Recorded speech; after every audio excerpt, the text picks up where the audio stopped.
It's time to ignite your soul and unlock your full potential. Join us on Beneath the Helmet, the podcast exploring firefighters' health and wellness. Hosted by retired Fire Chief Arjuna George, our podcast is the perfect place to start your journey towards becoming the best version of yourself. So come on, let's join the conversation and find out what sets your soul on fire. All right, welcome back, everyone. I have a very special guest on here today, one that I've crossed paths many times, a former firefighter and now a somatic healer who I've partnered up with, and we're doing some amazing work in our local community, but also in the greater community as well. So today I got Juliana join us here today, and she's with Conscious Equine Connections.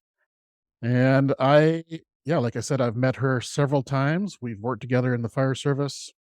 But one of the most memorable times that we connected was when I had the opportunity for a sponsored community equine session with Juliana. So I actually went to the stables, connected with the horses, and this is all just part of my burnout recovery. And did some heart math with the horses, and she guided me through some meditation. And I never really been that close to a horse before. Like I've petted a horse, but I've never truly had a connection with a horse. And I truly felt that day there was a connection.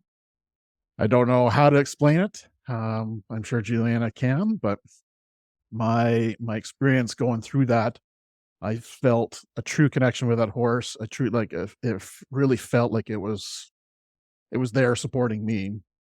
And when I left, I felt like $1,000,000. So it was quite the experience to go through. And that was a sponsored program through the community and Juliana's company that supported first responders definitely through COVID and the pandemic, first responders as well as frontline workers as well. So it was very generous sponsorship for them.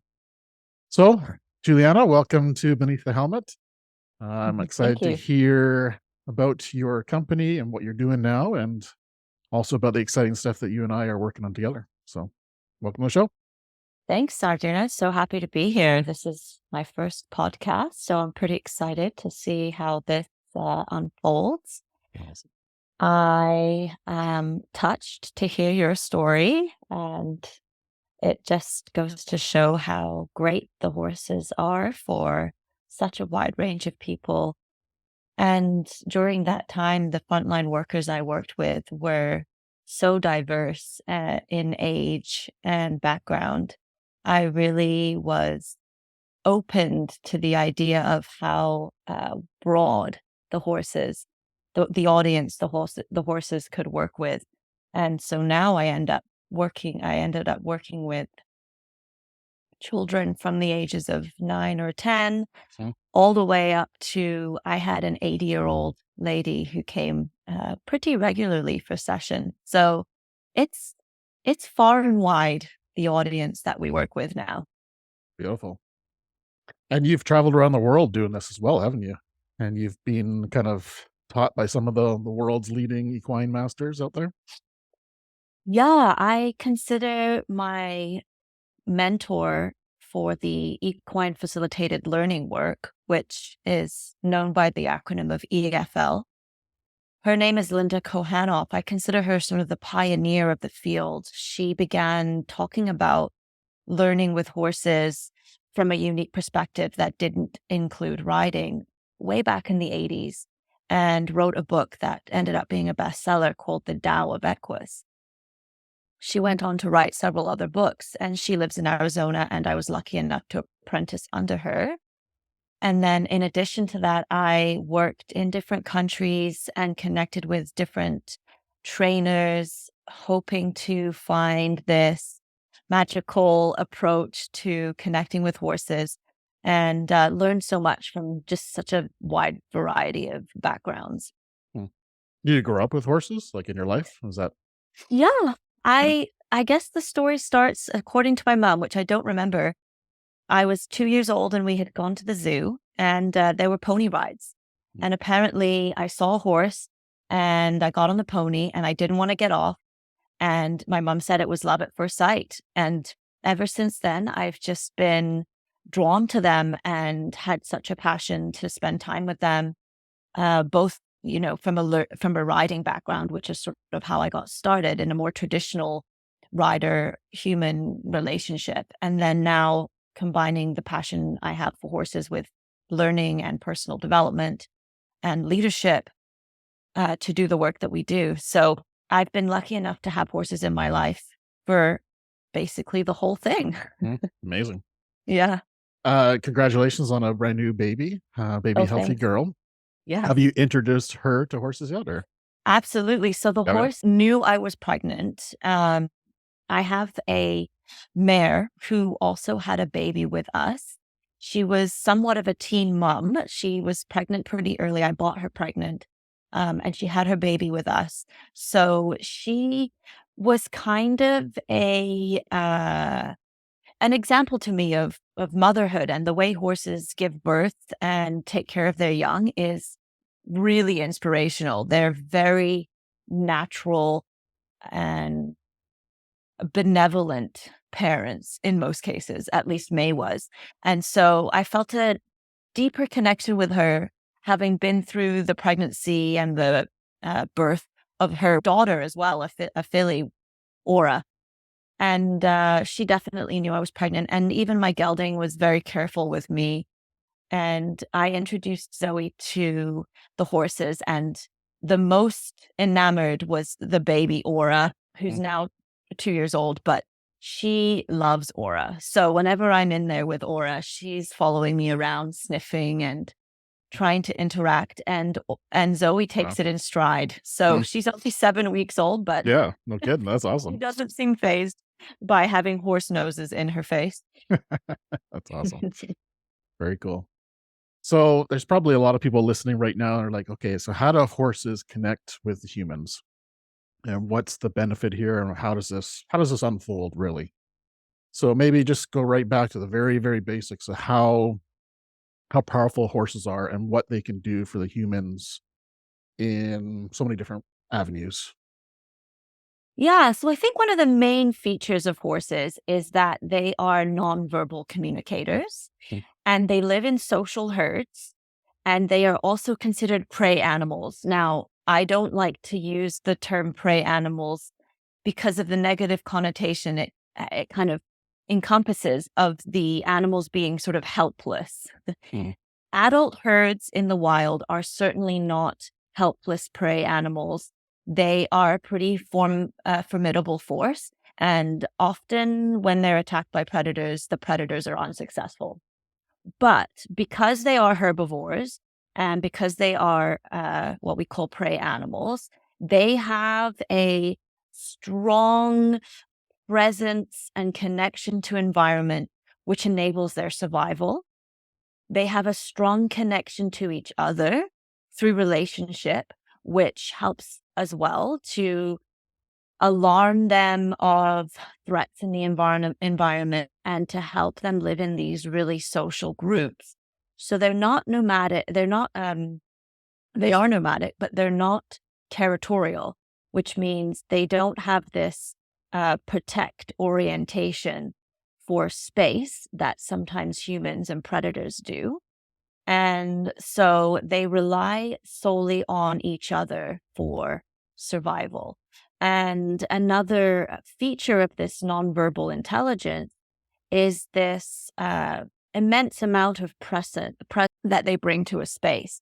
They have to be so connected through their senses to the environment and to each other that it is a natural mindfulness space for them. So when people come to connect with the horses, they can learn a lot about mindfulness. They can learn a lot about presence and the sentinel nature of certain members of the herd. We mimic that. And I tell kids and adults, okay, we're going to become horses and we're going to engage our five senses in a similar way to the way horses are doing. And you will then, through becoming a horse, understand the immense presence and mindfulness that they participate in basically for 99% of the day. And then an extension of that is the coherence, which is a practice that you and I have worked on together and that we're both familiar with through the Heart Math Foundation. But this harmony of heart, mind, body, emotions, and this state of regulation is natural for them. And so they help because coherence is so contagious. They also help to co-regulate members of the public and clients. Now, if horses are going to hold space as beautifully and effectively as they can, they do have to, be supported and have all of their needs met. But they are so benevolent. And so in most cases, they are really great at holding space for people and co-regulating them. Another reason why they're really good for people with anxiety or anyone who needs some help with emotional regulation and even burnout prevention. Amazing. I think it's so incredible to hear that. So the five senses would be the five senses that we have as humans as well, or is there different senses there? Yeah, it's the five senses, but I tend to also Mhm. add the sixth. Mhm. And I do believe that humans have several other senses, which we don't really tap into, and I think horses absolutely have those as well. Mm. But during sessions with clients, I do focus on those five. Mm. And then we talk a little bit about that sixth sense, which is sort of an energetic feeling of connecting through what we call the quantum field, which has now been studied and researched extensively. It's no longer this woo-woo idea that many spiritual practices and leaders talk about. It's a studied and sort of concrete thing that we can learn about. So this quantum field, this energetic waves and particles, if you like, that connect all of us, is another sort of aspect to the senses that I like to talk about a little bit as well. Mm. Yeah, it makes sense because when I teach my TRE practice, when we do it in a group, there's a profound difference in everyone's experience, um, mindfulness, body connection when it's done in a group because that energy field is touching everyone in that group, right? And I've even Yeah. seen that online, which I don't know how is possible, but online group TRE practices or any kind of modality like that, somatic, it seems to be there's a connection even through the internet, which is amazing. Isn't it amazing? Yeah. Sort of had a love-hate relationship with technology, but through COVID, I was sort of forced to connect with people on Zoom. And I learned too that the connection through the internet is equal to the face-to-face one that we can experience, which, yeah, it's outstanding to me. And I actually, just before we came on air, did a global meditation for peace Mm. through Lynn McTaggart, who has studied the power of group meditations and specifically 8 or more people and the impact that having a collective intention can have. Mm. And so there's, again, research around how doing group therapy, meditations, exercises is amplifying the effect. And so, yes, you're right as well. Working with several horses or being surrounded by several horses can have an even more amplifying effect, especially when it comes to the mindfulness practice and that coherence I was talking about earlier. I sometimes invite clients to sit quietly in the field with all 3 of the horses and sort of merge with the herd, is what I call it. And we together experience that coherence, that presence, and it's certainly more powerful there with all of the horses than it even would be with just one. Mm. So people who have never experienced it before, what would be some of the things that you might go there for to experience an equine therapy session? And what would the experience feel like for those people? Can you run kind of Sure. a generic kind of person through that? So a lot of people need convincing that it's something that they could try. I think there's a lot of apprehension initially, and it sort of needs to be demystified, if you like. People are sort of skeptical about what exactly you do with horses if you're not riding them. Mhm. So often people who don't have horse experience are coming just because they're curious. And the people with horse experience are coming to expand their idea or their ability to connect with the horses beyond using a horse as a tool or using the horse for our pleasure. So they're already thinking about building relationship, building trust, how to be with horses without that aspect of usefulness. And so those are sort of two kind of audiences that will come.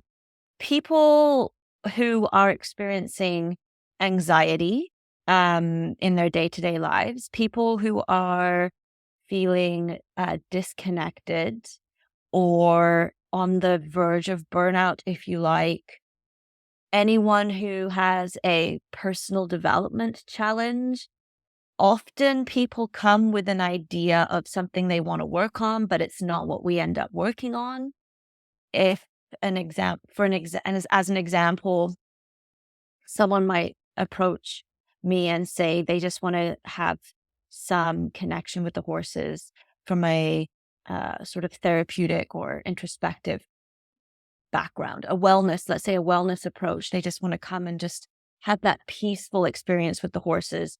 And through interacting with them, we reveal that perhaps they have some boundary challenges. And so I work with them on how to hold their space, how to be conscious of their body and extend their presence a little bit beyond their physical self in order to create this sort of invisible bubble that the horses respond to.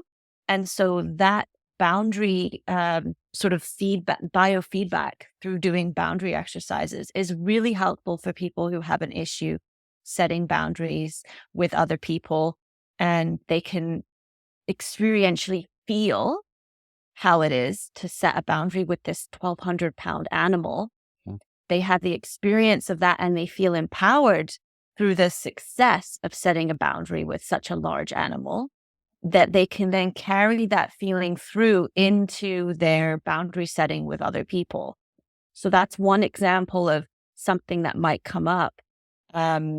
We often do exercises in a space where their horses are what we call at liberty. So the horses are not restrained or controlled or coerced. They have full agency. And that's sort of an important feature of the way I do equine facilitated learning, is that we honor the sentience and their agency to choose. And so the clients will often be in the space with the horses at liberty. Hmm. Yeah.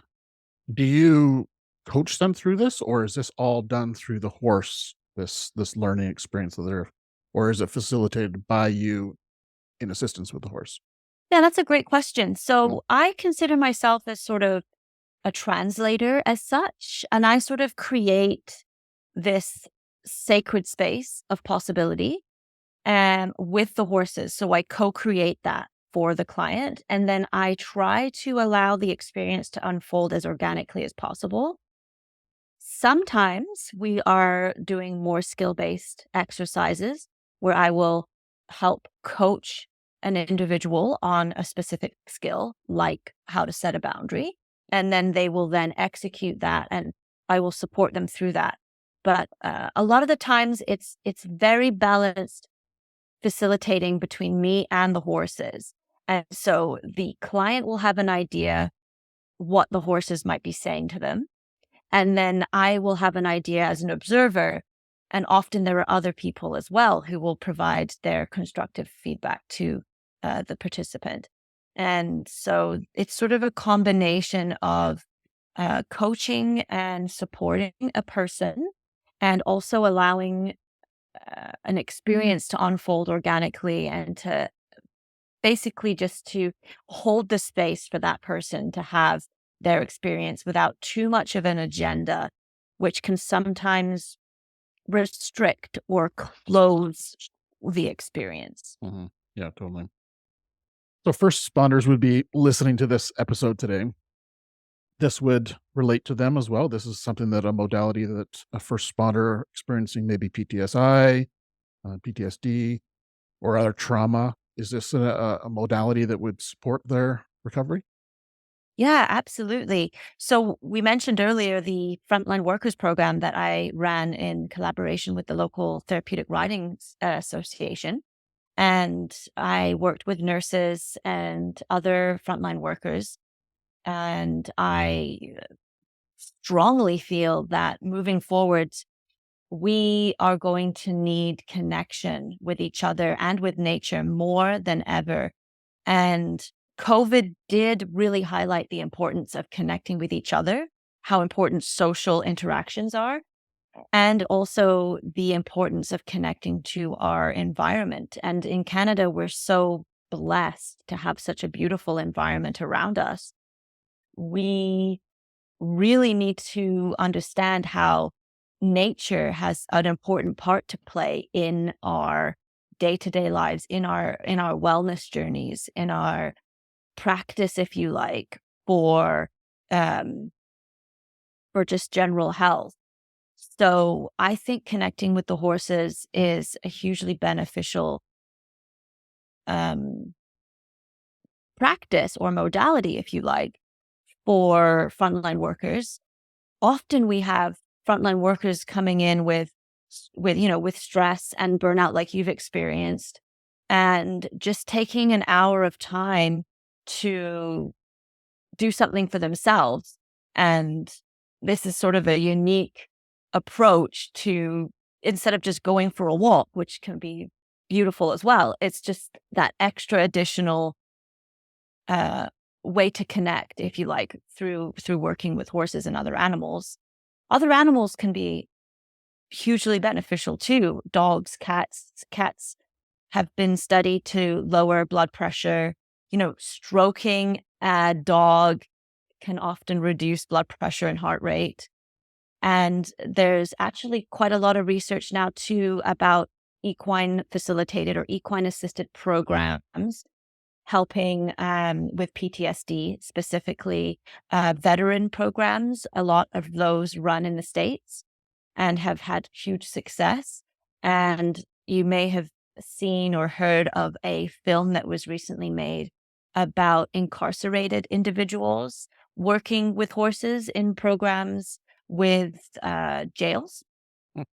down in the I, States. no, I haven't heard that. Yeah. They work with wild mustangs, which is an interesting program, and also a lot of trauma Like actual survivors. wild Mustangs. Oh Yeah, wow. they're wild when they come in. Hmm. Because there's a surplus of mustangs, and so each year they try to rehome a certain number. And so this program uses those mustangs Hmm. to work with the inmates. So yeah, and another group that benefits um, survivors of sexual abuse and youth at risk. First Nations, there have been programs with First Nations groups. So like I said at the beginning, the audience is broad, and absolutely anyone who experiences tension, stress, anxiety, just even, low depression, all of these things can be helped, if you like, by working with horses and doing other nature-based or experiential wellness and learning. Beautiful. I had a podcast with, I believe it was Rob Lethan's episode, and he talked about donkeys are extremely special in this area as well, because he went and did some equine work with his battle through PTSD. So he said donkeys were incredible as well. Is that any thoughts there? Or? I'm not surprised. Yeah. I mean, I think, like I said earlier, all animals have this ability because of them being these nonverbal communicators. they connect through other means. So that element of connecting through energy, that other sixth sense we just talked about, I think is one of their special gifts for humans. Yeah. So yeah, donkeys are really full of character too. They're quite hilarious. Oh, I think the purpose of donkeys and horses is their brain capacity and their heart capacity. Is that kind of what I know about horses and animals? Is that right? I would say the heart is a major feature because they have a very large heart, huge compared to a human. And so I think that's what makes them super coherent. Mm. When the HeartMath Institute started to research groups of people who were amongst certain coherent individuals, and they discovered how contagious coherence is, I think they sort of revealed the reason why horses, when there's a group of them and their huge hearts, can be so magnetic and attractive to humans, and how well suited they are to co-regulating.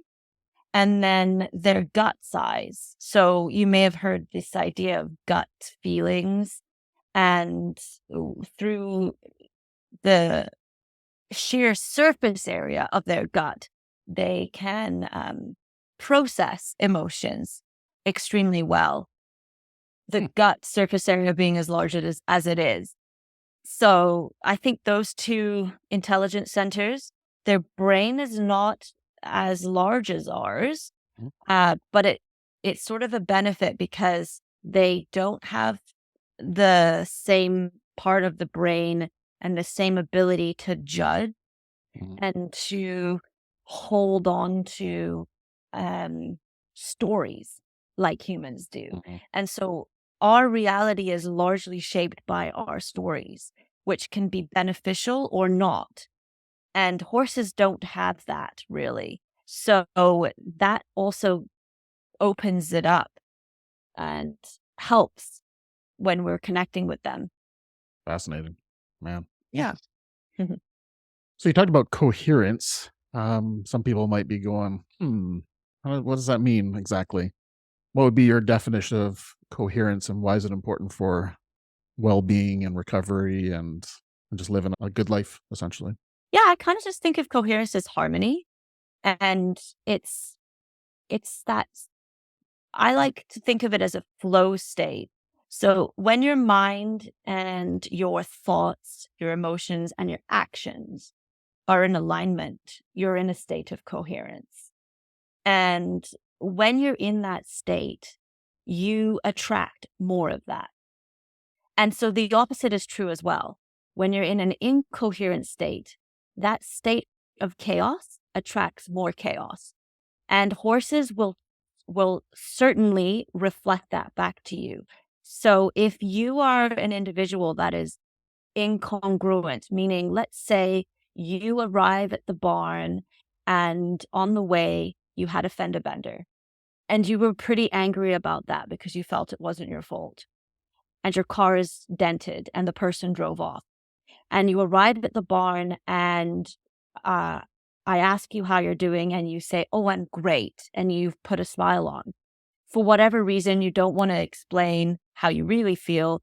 And so you pretend, let's say, that you're feeling great.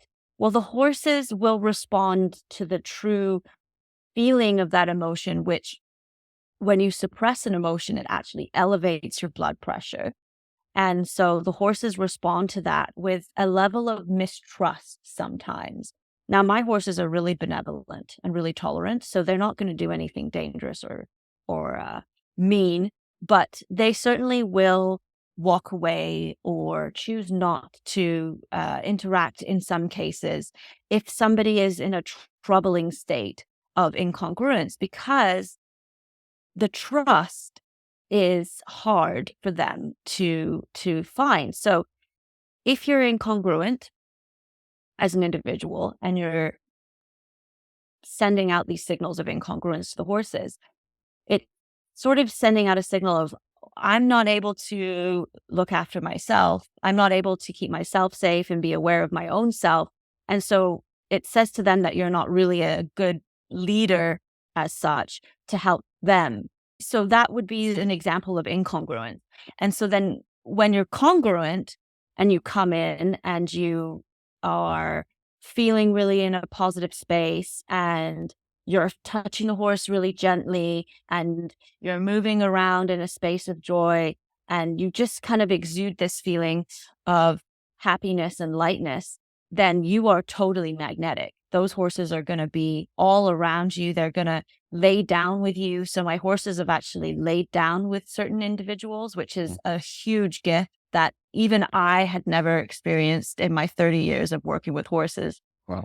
Until I had my own here doing this work. They will lay down and they will drop into the space in total vulnerability, which is such a gift. But they'll only do that with people they feel safe with. And that safety comes from trust and that congruence that they bring to the space. I've seen some images, photos of you laying down with your horses, and I was like, I don't think I've ever seen that before. I don't think I've ever seen a horse cool. lay down with a person before. It was like just like they're cuddling on the dirt there. It was amazing.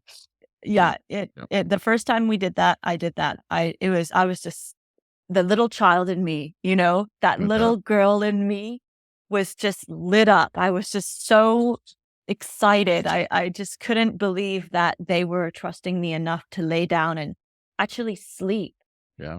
Aura would sleep in my lap, which is, it's incredible. Wow. I just wanted to emphasize like how there's certain things happening in our world, if you like, which I think is going to lead us to this question of what makes us humans, what makes us people. As AI becomes more prevalent and as other technologies become more prevalent and transhumanism sort of develops and we move into this more technological world, I think this idea of, what are we, who are we, what is right, will really be prevalent. And so connecting to our intuitive voice, really remembering what makes us human, what differentiates us is going to be so important. And so I think this work with horses and work with nature, being outside, this nature-based education is going to really help with that. I agree. Yeah. And then as individuals, if we are strong and connected and lit up, we can contribute to the field. And that meditation I was talking about that I did this morning is an example of that. When you have this connection to nature and your connection to self, you can then just sit and send that out. And that's a way that you can connect globally and you can actually do something. We watch the news and we feel sort of helpless. We feel like humanity is going down such a terrible path and that there's no hope for us. It can be really depressing. This is sort of a light or a way for us to feel like we can do something and it's going to help and it's going to contribute in a positive way. So to me, it's not just about working with individuals. It's also about the collective and how we can all help raise humanity up and raise our communities and contribute to change, to progress globally. Yeah, I didn't really consider it like that before because I've even been in the trap myself of I'm one person on Salt Spring Island on the west coast of BC, small little community, very lucky where I live. I can't do anything about the politics across the world. I can't do anything about the pollution across the world. I can't do anything about the anger across the world. I can't do anything about the global, issues across the world. But saying what you just said there, we actually do have a bit of a voice that we can put that energy out into the world, right? And see Totally. if other people pick up on that, that we are doing our part, right? So 100%. The more you work on your own learning, your own development, your own spiritual elevation, the more you can help others, the more you can regulate others, leading through example or even doing things more actively, even in your smaller communities, in your family, and then on a broader scale by, like I said, sending it out globally and beyond. Love to, before we go on to our next kind of conversation, you talked about leadership, and I'm pretty passionate about leadership. How does leadership and horses, how do they put together? How does that work? And how does that help a person's leadership development? Yeah, so leadership is one of my passions too. And I love what working with horses can bring to the table. So, just briefly, the horse herd used to be viewed very much as a dominance and submissive paradigm. So we used to experience horse herds as like there was an alpha and then everybody else was subservient to the alpha. Well, Mm. don't, they do, most of us now have realized that that's a very limited mindset. So now what we've understood is that there's several roles that most of the herd members rotate. And so the four roles that horses participate in are the leader role, the dominant role, the nurturer companion, and the sentinel. And so notice that the leadership and the dominant roles are separate. And then human herds also have this predator role, which we can sometimes use. Hmm. And so when I do leadership work with the horses, we talk about those roles. We do an assessment to see what roles you emphasize or what role you emphasize and which ones you find the most challenging. And then we do these exercises or experiences with the horses to try and balance those roles a bit more, or to at least help you experience what it feels like to participate in the role more. And so you can bring more of those qualities because every role has its pros and cons. I like to think of it as sort of a volume button. When you have the role turned on at the suitable volume, it's powerful and it's beneficial and it's fantastic. And then if you turn the volume up way too high, then you start to see the challenges of that role. And so we talk about that and we experience that Hmm. through actually doing the roles. Wow. And horses, being herbivores, are masters of socially intelligent leadership. So they, more often than not, cooperate rather than compete Mm. in the wild. So we can learn a lot from them about how to cooperate as human herds rather than to compete. Competition, as you know, is sort of built into our society and our economic system. We're sort of told or conditioned that there is scarcity in this world, that there's a scarcity of resources, that there's a scarcity of money, and that we have to fight and compete for that through educating ourselves or through working really hard or competing with our colleagues to get that next promotion. And that mindset of competition is something that I think is sort of it's dying out, and we Hmm. need to move away from that into a more collective cooperative model. So horses are perfect examples of beings that are doing this really well. And so that's sort of a little bit about where the leadership model comes from. And Linda Kohanov has written a book. It's called The Five Roles of the Master Herder. And so that largely works as the textbook, if you like, for the experiences and the material. Wow. Yeah, I can't say I've ever considered a horse teaching me about leadership, but it totally makes sense how you're describing it there for sure. And I think competition has its role and its place, but I think also you make a lot of good points there about the scarcity mindset versus an abundance mindset. If we have a scarcity mindset, it's all negative stuff coming into our flow, right? So if we can have a more collective mindset where we're supporting each other versus trying to knock each other down, we'll make a healthier world. Yeah. And I totally agree with you. Like a little healthy dose of competition Hmm. is great.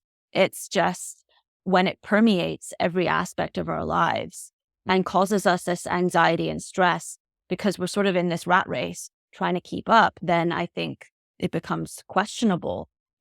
Who is it really serving? Is it valuable to us to live like that? And can we find or see a different way? I think horses model that really well. My horses, if you spend a day with them, which I often do or did before I had my daughter, their day is pretty much a long stretch of contentment. Their needs are all met. They live very nicely in a nice environment, but it's a very relaxed, connected way of being that I think all of us would love more of in our lives. 100%. The one thing I wanted to say as well about emotional regulation, horses have this 4-step process. So I'll share it with the audience. So they feel the emotion in its purest form. So when you see a horse that's potentially scared, its whole body goes rigid. It stops what it's doing. It fully focuses on this feeling of fear. Then it looks around and it tries to gather information. So the second point is to get the information behind it. So they do that. They make sure that they scan the environment and they see if there's a real threat there. And then the third thing is to do something in response. So do we run away? Do we relax? Do we alert the herd? And then finally, and this is a really important part, they go back to grazing, which means they let it go and they just resume homeostasis. And we as humans really have a hard time with that 4th step. Going back to grazing, releasing and moving forward. It's, like I said earlier, holding these stories and holding on to these hurts, this tension, is so detrimental to us in the long term. And that's why methods like your TRE or EFT, which is the tapping, or other modalities are so helpful because they help us release that and they help us go back to grazing, which horses just do naturally. So I know when you said that, all the emotions, I was like, well, Yeah. so first 3, I thought, well, humans do that when they're trying to be mindful, when they're consciously working on their self-regulation. But the 4th one, like you said, is one that probably doesn't happen very often. But the first 3, I could totally resonate for somebody who's working on their wellness. They're gonna try to work on those 3 stops, right? They're gonna, say you're trying to get grounded in your room. You're looking around at your senses. Okay, there's a window there. There's a door there. I'm safe. There's nothing around me. So humans do that occasionally if they're kind of body and stress IQ aware. But for them to get to that 4th stage is very irregular. Yeah, it's hard. It's hard. Yes. It's like, I know all of this stuff and I'm lucky to have some of this knowledge, but it doesn't make it any easier sometimes. And then, it almost feels worse that you can't get a grip because you should know better. Yeah. But yeah, even though you know that the right thing to do would be to let it go and move forward, sometimes we just can't. And so that's when people like yourself or other coaches can help people kind of move forward and through certain blocks. Horses as well, they reveal old patterns. They often act as mirrors. They often will challenge people exactly in the way they need so that they can move through something that they might not even be conscious of. I can't tell you how many people have come and said, "Oh, I don't have a need for bigger boundaries, or I don't feel proximity of others." And we do this exercise where I approach a person and I ask them to be aware of their body's response to my proximity. And then later we do this with the horses. But initially I do it with them. And a lot of people feel or think that they're going to have no response to proximity. Usually these are the type of people that are huggers, that like to be close and affectionate with their loved ones. But all of us have an unconscious physiological response to proximity eventually. So I might be right up in your face, but eventually you're going to have this response. And if you're aware of that, then it starts to open the door to this somatic sort of discussion or learning from your body more. A lot of us don't feel anything in our bodies unless we're sick or injured. So the conversation is always my back is chronically in pain. So yeah, now I feel my back, but I never really was conscious of it when it was in total bliss and comfort. And so, things like that, that little activity I just described, or the body scan, help people to open up the dialogue with their body. 100%. Yeah, I know. Unfortunately, most of my career I was going through with lots of red flags, different aches and pains and tension, and I ignored it for a long time until I truly understood what listening to your body means, being connected to your body means, and how important it is. So that's where TRE kind of came into the picture for myself, right? And then also the exposure to yourself and coaching and a whole bunch of modalities to support that. So through TRE, TRE is the process of shaking out trauma. Do horses shake? Absolutely. Yes. So they're almost like, again, they're sort of TRE experts. Mm-hmm. What horses typically do is they get onto the ground and they roll around. Mm. And even though it might look like they're just scratching, which sometimes they are, they're also resetting their nervous system, sometimes making physical shifts, but always shaking out emotional stress. And I don't know if you've witnessed dogs, but they're like dogs. They'll literally shake Mm-hmm. Mm-hmm. after some kind of stressful event. When they go back to grazing after their 4 steps of emotional processing, they often will shake before they go back to It's amazing. eating. Yeah. Mm. Well, that's what we talk about in TRE is, the classic example of the gazelle getting chased by the lion out in the safari. There's 2 outcomes. The gazelle gets eaten by the lion and game over, or the gazelle goes into the bush, finds a nice safe space, and it'll actually shake off that tension. And just like you mentioned about the horses, they'll get up and start going back to grazing like nothing ever happened.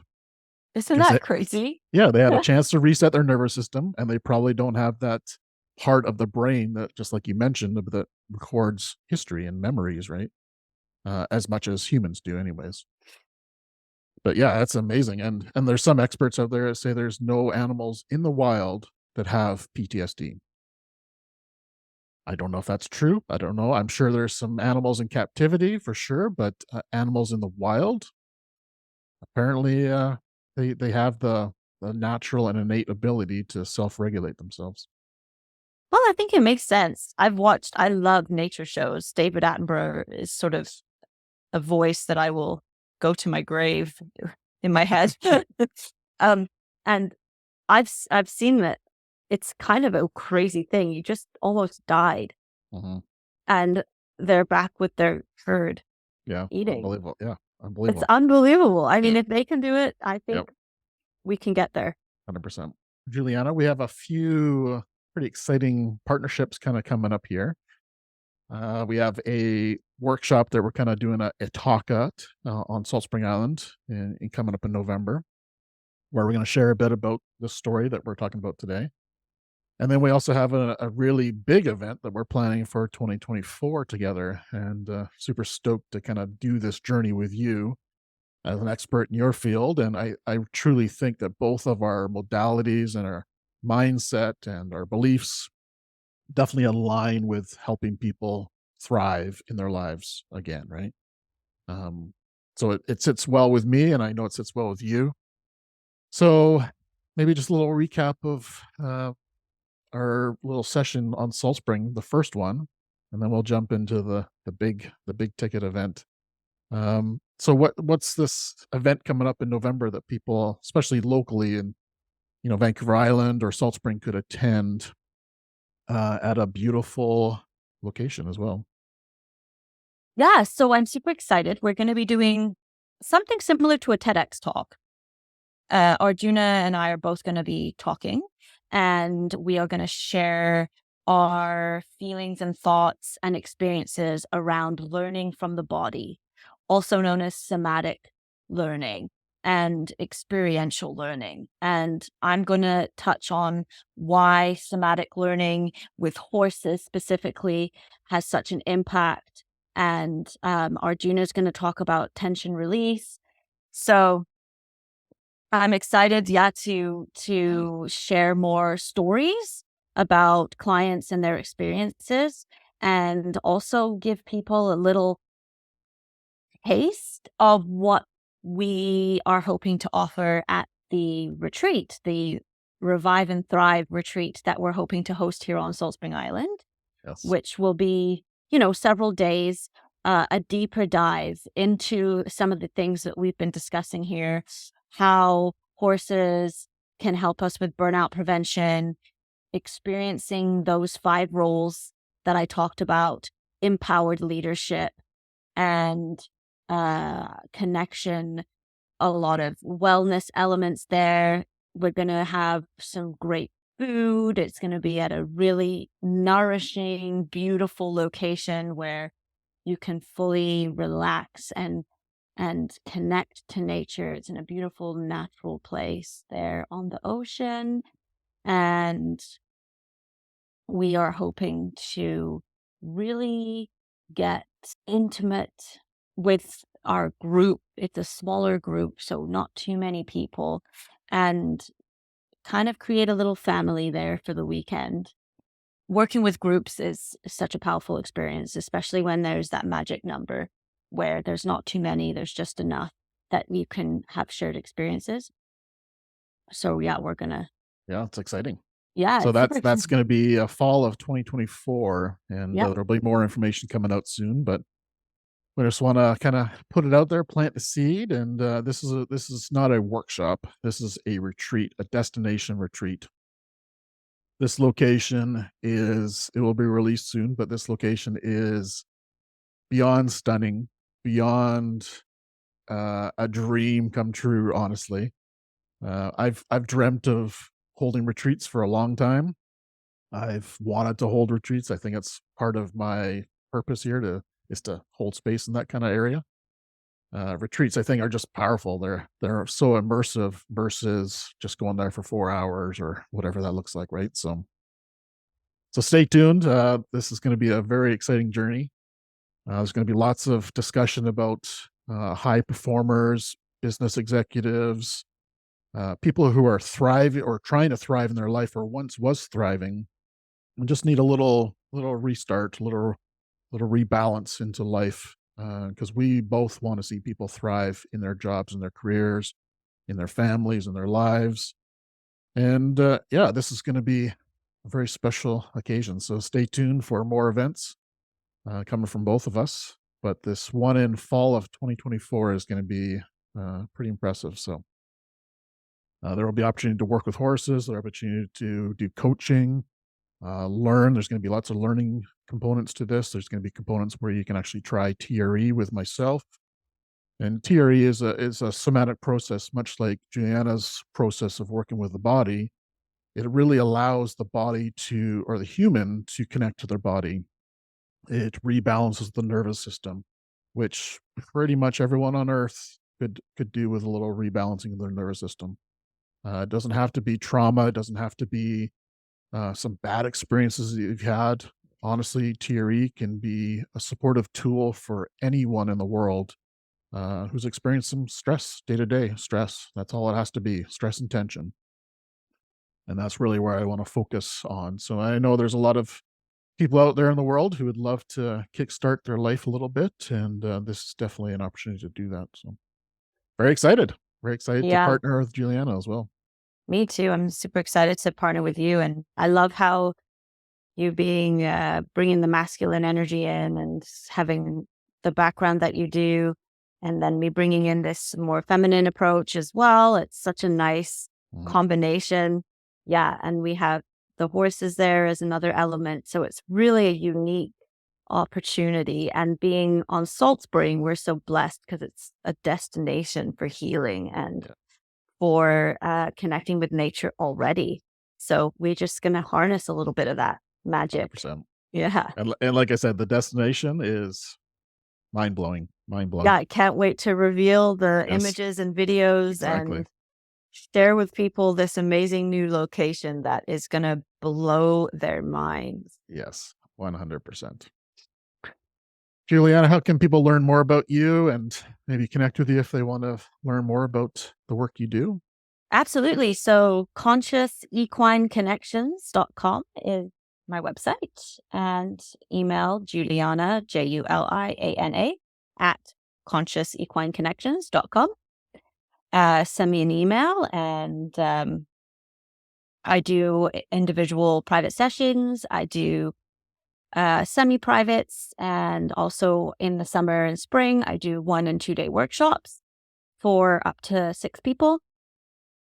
And then, as Arjuna and I have been talking about, we have these other larger scale retreats as well in the pipeline. So Yes. lots of opportunities and different ways to connect. And I highly recommend checking out Arjuna's book too, because that was a real insight for me into burnout and how to recover from burnout. And it really sparked some ideas for how I could support people more by listening to Arjuna's story and what he did. And I think it's just amazing what you did, Arjuna, to turn this massive life challenge into a whole new career of helping others. I think that's just such a beautiful choice Thank you. to turn something like that around and turn it into something so gold.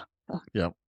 Well, I've said this before in podcasts and some keynotes and stuff that I truly felt like the fire service was my calling until this. And now I truly feel that this is my calling, and the fire service was a stepping stone to what I need to do now in this world. So, yeah, I feel pretty blessed to be able to be in this situation where I have those years of experience under my belt, and now I can support others who want to do what I was doing as a firefighter, fire chief, or as a business executive or an entrepreneur, but thrive doing it versus burning out. So, yeah. Yeah, It's, it's great. yeah, I love it. Super, super amazing how everything synchronistically works to deliver us exactly at the place we're meant to be. And I think it's just amazing that all of the work. I remember when I first reconnected with you and I went on your website and I saw how many certifications and diplomas, and I thought, man, he dedicated himself 100% to this shift. And I really admire that. Yeah, I think that your dedication to learning and your own personal growth is so important as a facilitator, and that's what makes a great coach, So I appreciate that. lots of power. Yes, yes. Well, episode 23, which is coming out in the end of October, which is an episode that's all about my story, actually. It's going to be just a solo episode. But in that episode, there's a question from the BTH community saying, do I hold any of the stress and tension or challenge that the other people hold when they come and talk to me and have through coaching or TRE? And I'll answer it in that one, but I'll answer it here as well. And honestly, I don't hold it. I don't know how I changed that concept in my mind. But in the fire service, I held everyone's tension, everyone's stress, everyone's drama. For some reason, I don't know why, but I held all their stress. And maybe just through the last 3 years of learning about myself and the stress and learning about what stress is in the nervous system and the body, something's clicked to me, but I don't hold people's stress anymore, which is amazing. So it's because I know coaching and somatic work is a high burnout occupation as well. But I don't feel it, which is pretty cool. So That is I super cool. I feel like I can be totally present with that person in the moment, and then once we're done, I can let it go. Um, Yeah. I don't know what the turning point was there, but something's working, and I think it was a question about how is my mental health going to maintain this capacity of supporting other people, right? And I think the main goal is I'm supporting myself first, and then I Mm. can support others. So, It's thankfully, it's a gift that you have that enables you to do the work that you're doing and help all of us.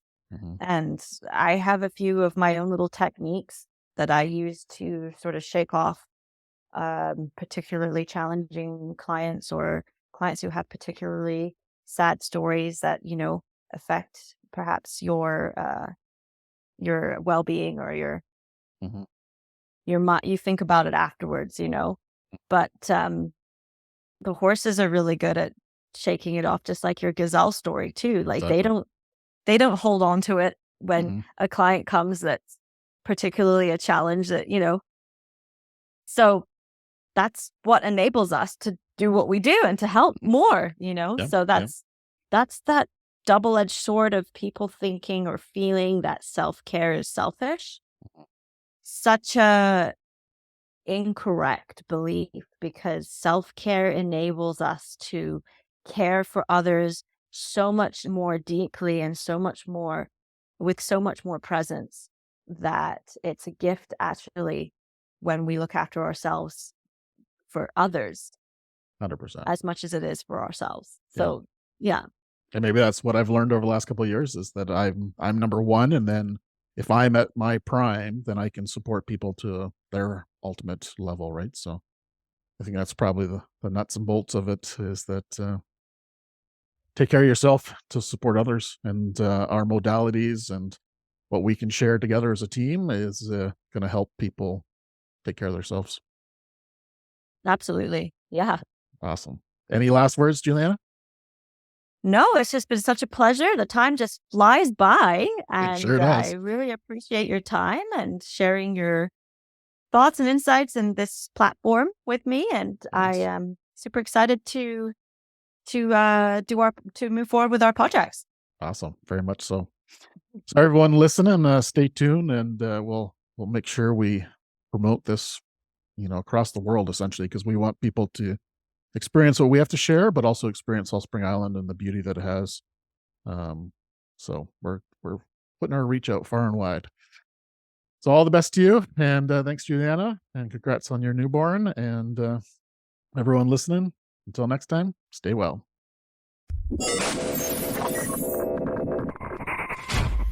Thank you for tuning in to Beneath the Helmet. We hope that this podcast has provided you with valuable insights into the world of firefighters' health and wellness. Remember, caring for your physical, mental, and spiritual well-being is crucial to achieving optimal performance.